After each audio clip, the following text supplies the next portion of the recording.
क्या? जिसका नाम, जैसे शास्त्र में नाम आया, कमठ ने पारसनाथ भगवान के ऊपर क्या किया था भैया? मुझे याद नहीं आ, हाँ क्या किया था? उपसर्ग। कितने भाव तक किया था याद नहीं आ रहा मुझे, 10 भाव तक कमठ ने उपसर्ग किया, उसका नाम आ गया, इसलिए तुमको मालूम है, तुमने भी तो किया होगा किसी के ऊपर उपसर्ग। तुम इतने सीधे थोड़ी हो, तुमने भी उपसर्ग किया होगा।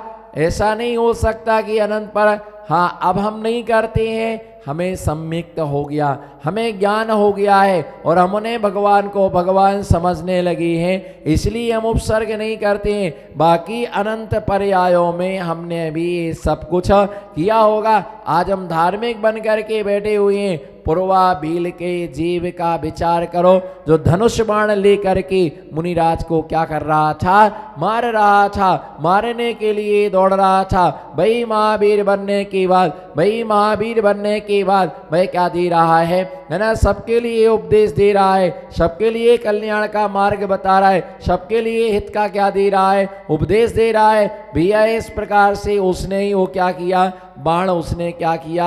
बाण के लिए मारा, मारना चाहता था लेकिन मार नहीं पाया। संसार में ऐसा कोई भी पाप नहीं है जिस पाप को हमने ना किया हो। बोलो संसार में, अरे किया है तो स्वीकार कर लो। बोलो किया है तो, ऐसा नहीं कहना कि हमने ऐसा नहीं किया, ऐसा कभी नहीं कहना कि हमने नहीं किया, कि हमने हिंसा नहीं की। हिंसा बिल्कुल की, अभी भी कर रहे। अभी कौन सा तुम्हारा हिंसा करने का त्याग है? रात्रि में ऑल आउट लगाते हैं, रात्रि में ऑल आउट आपने लगाया, कितने सारे मच्छर है ना मर गए। आज ऐसी दवाइयाँ आने लगी, ऐसे है ना ऑयल आने लगा है कि जिसके लिए हम कमरा में क्या करते हैं, कमरे में जिसका पोंछा लगाते तो मक्खी मच्छर सामने नहीं आते। कछुआ छाप तुमने अगरबत्ती लगाई, किस लिए तुमने कछुआ छाप अगरबत्ती लगाई? बिना छना पानी तुम्हें ढोलते हो। बताइए ऐसा कौन सा पाप है कि हिंसा नहीं की हो, कि झूठ नहीं बोला हो, कि चोरी नहीं की हो, कि परिग्रह का संग्रह नहीं किया हो, कुशील का सेवन है? ऐसा कौन सा पाप है? ऐसा कौन सा पाप है जिस पाप, जो पाप हमारे द्वारा नहीं हुआ हो, जो पाप हमारे द्वारा ना किया हो, जिस पाप को हमने ना किया हो। बस यही अंतर पड़ता है, यही अंतर पड़ता है। कोई अच्छी ईमानदारी से स्वीकार कर लेता है ना, कोई ईमानदारी से क्या कर लेता है, कोई ईमानदारी से स्वीकार कर लेता है और कोई रो रो करके उसके लिए भुगतान किया करता है। जो आज लड्डू चढ़ा रहा है, बोलो जो आज, बोलो जो आज, अच्छे से जो आज लड्डू चढ़ा रहा है, उसने पहले पत्थर फेंका ऊपर। जो आज माथे पर चंदन लगा रहा है, उसने पहले हमारे ऊपर कीचड़ उछाला था।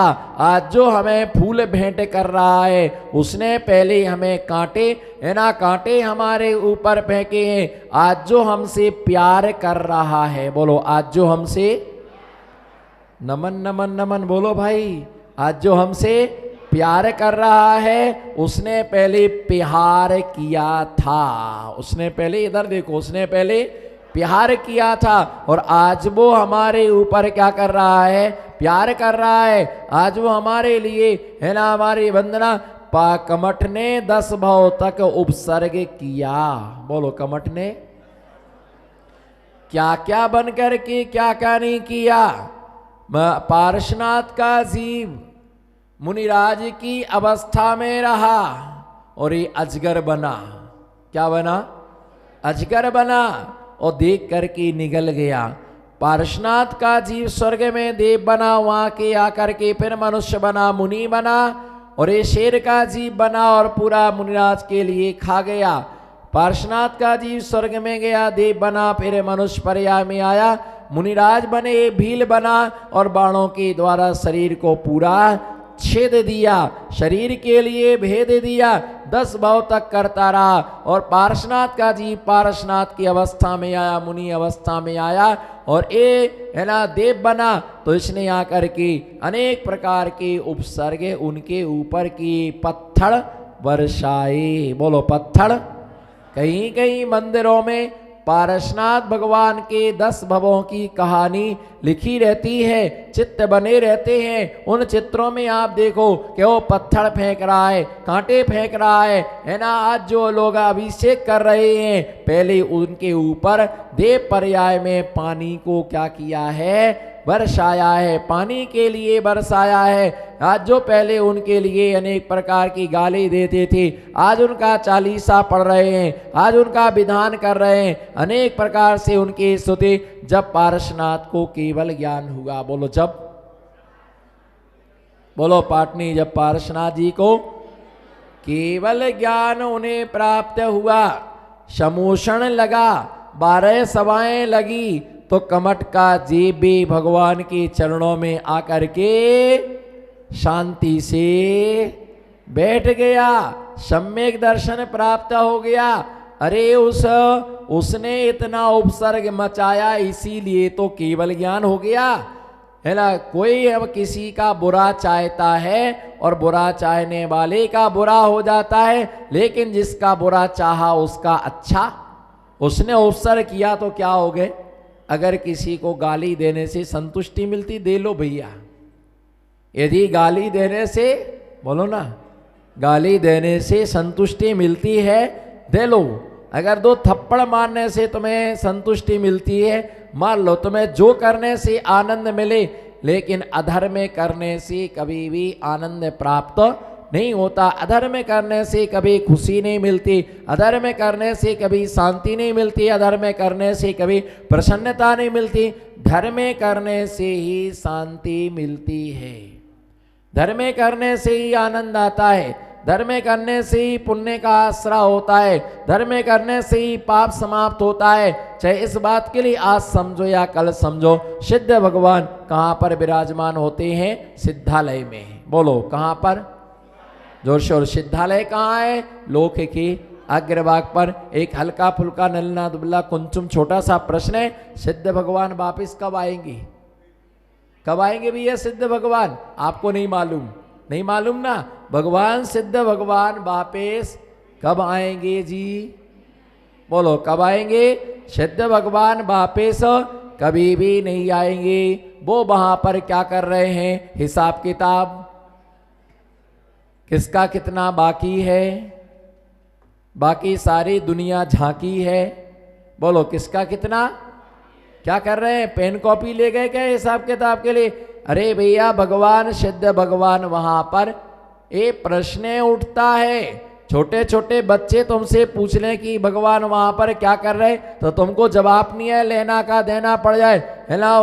बच्चे प्रश्न पूछते हैं तो पापा चिल्ला गया, चुप, दिमाग मत खाओ, हल्ला मत करो, क्योंकि पापा को, ऐसा करो, पापा को आता ही नहीं है। बच्चे प्रश्न पूछते, पापा महाराज जी खड़े होके आहार क्यों लेते हैं? चुप, कि पापा को, पापा महाराज जी बाल क्यों उखाड़ते? उनको यही नहीं मालूम है कि ये केसरों, पता ही नहीं है। ऐसे ऐसे प्रश्न करते हैं, बोलो ऐसे ऐसे प्रश्न करते हैं कि पापा की बोलती बंद हो जाती है ना। वो पीछे पड़ जाते हैं तो पापा क्या कहते, चलो अपन महाराज जी के पास चलते हैं, हम तुमको वहीं छोड़ के आएंगे, तो महाराज जी का दिमाग खाना, मेरा दिमाग मत खाओ, है ना। छोड़ जाते हैं यहाँ पर महाराज जी, ये बताओ बताओ बताओ बताओ बताओ। फिर पूछते हैं, मैंने ये प्रश्न पापा से पूछा था, पापा ने बताया नहीं। दादा से पूछा तो दादा ने बताया नहीं। अच्छा महाराज जी बताओ, मैंने पापा से दादा से पूछा, उनने क्यों नहीं बताया? बोले महाराज जी सही बताना। मैंने कहा उनको आता ही नहीं है। वो बच्चे पूछते, पापा महाराज जी नंगे क्यों रहते हैं? अब पापा को पता ही नहीं कि महाराज जी नंगे क्यों रहते हैं। पापा वो अंजलि में आहार कैसा क्यों खाते हैं पापा हो, है ना, तुमको पता ही नहीं है ना। अभी क्या क्यों यहाँ हाथ में आहार करते हैं? पापा माँ महाराज जी चप्पल क्यों नहीं पहनते हैं? पापा ही को नहीं पता कि चप्पल क्यों नहीं पहनते हैं। भैया इन सब के ज्ञान के लिए हमें स्वाध्याय आवश्यक होता है, और ये सब तुम्हारे लिए मुनिराज के पास बैठने से इस चीज का तुम्हें क्या होगा, इस चीज का तुम्हें ज्ञान वही मिलेगा, अन्यत्र तुम्हें इस चीज का ज्ञान बिना मुनियों के पास में इस चीज का तुम्हें ज्ञान प्राप्त होगा, अन्य तो तुम्हें ज्ञान नहीं होगा। मैं आपके लिए बता रहा था कि सिद्ध भगवान सिद्धालय में क्या कर रहे हैं, बोलो। हे गुरुवर, हाथ उठाओ ना। हे गुरुवर, सिद्ध भगवान सिद्धालय में आप बताओ क्या कर रहे। आप तो वर्षों से पूजा कर रहे हैं, हर चीज हम ही बता देंगे, फिर तुम क्या बताओगे। सबको मथा मथाया घी चाहिए, कोई दूध को दही नहीं बनाना चाहता, दही को तपाना नहीं चाहता, उसको छानना नहीं चाहता। सिद्ध परमात्मा सिद्धालय में वो अपने ज्ञान दर्शन स्वभाव में क्या होते हैं, लीन रहते हैं। ऐसे एक व्यक्ति ने प्रश्न पूछा कि सिद्ध परमात्मा सिद्धालय में क्या कर रहे हैं। मैंने कहा आपका इंतजार। क्या कर रहे हैं, आपका इंतजार कि पधारो साहब, आओ साहब, आएंगे आएंगे आएंगे, अभी हमको थोड़ा, बोलो अभी हमको थोड़ा टाइम है। बच्चे अभी हमारे छोटे हैं, जिनके बड़े हो गए उनको बच्चे थोड़ा शादी हो जाए, जिनकी शादी हो गई उनके भी पोता पोती हो जाए, जिनके पोता पोती हो जाए उनको लग रहा है स्कूल जाने लग जाए, स्कूल जाने लगे तो उनको लग रहा कि इसकी भी शादी हो जाए, है ना, ये अपने पैर पर खड़े हो जाए। तो तुम्हारे ही पैर पर थोड़ी कोई खड़ा होता है। हर व्यक्ति अपना अपना भाग्य लेकर के आता है, बोलो हर व्यक्ति अपना अपना भाग्य लेकर के आता है। कोई किसी के ऊपर भार बन के, हर आदमी अपना भाग्य लेके आता, बोलो जोर से, हर आदमी अपना भाग्य लेकर के आता है, वो किसी के ऊपर भार बन करके नहीं आता है। तुम्हें सोचते हो कि हम नहीं आएंगे तो भगवान की पूजा नहीं होगी, हम चौका नहीं करेंगे तो चौका नहीं होगा, हम मम्मी पापा की सेवा नहीं करेंगे तो इनका क्या होगा। जिनके बच्चे नहीं है उनका भी तो कुछ ना कुछ, बोलो, अगर जिनके बच्चे ने या तो आश्रय या आश्रम, पूरा करो श्रम, बोलो पूरा करो श्रम, कभी नहीं जाना पड़ेगा, और नहीं करोगे श्रम तो बुढ़ापे में जाना पड़ेगा। आश्रम, आश्रम या आश्रय, आश्रम या आश्रय। आश्रय लेने वाला स्वाधीन होता है और आश्रम में जाने वाला व्यक्ति पराधीन हुआ करता है। आश्रय का मतलब होता है पंच परमेष्ठी भगवान की शरण में जाना, पंच परमेष्ठी भगवान के चरणों में जाना। और आश्रम का मतलब होता है कहीं क्षेत्र पर बना होता है, बुढ़ापा आ गया, जाओ वहां पर, अपने पास कुछ नहीं है तो वहां पर जाकर के बुढ़ापे अपना पूरा जीवन यापन करेंगे। अच्छा है, आश्रय लोगे तो समाधि की प्राप्ति होगी, दीक्षा की प्राप्ति होगी, ज्ञान प्राप्त होगा। और यदि आश्रम में चले जाओगे तो बस वहाँ कोई पूछने वाला नहीं है, कमरे में पड़े रहो और बस अपना भोजन करते रहो, ना कोई कुछ कहने वाला, ना कोई वहाँ पर सुनने वाला, वहाँ पर कोई नहीं होता है। इसलिए ध्यान रख के चलना, सिद्ध परमात्मा अपनी आत्मा के स्वभाव में, ज्ञान दर्शन स्वभाव में लीन होते हैं। सिद्ध परमात्मा कभी भी संसार में लौट करके नहीं आते। जो एक बार मोक्ष चला गया, क्योंकि मोक्ष एक बार ही होता है, मोक्ष कभी बार बार, बोलो मोक्ष, जोर से बोलो, मोक्ष बार बार नहीं होता है, मोक्ष एक बार ही होता है। जो चला जाता है वो कभी वापस नहीं आता है। ऐसे सिद्ध परमात्मा वहां पर अपने ज्ञान दर्शन स्वभाव में लीन रहते हैं। अभी भी किसी का मोक्ष हुआ है, बोलो अभी भी लेटेस्ट, अभी भी किसी का मोक्ष हुआ है।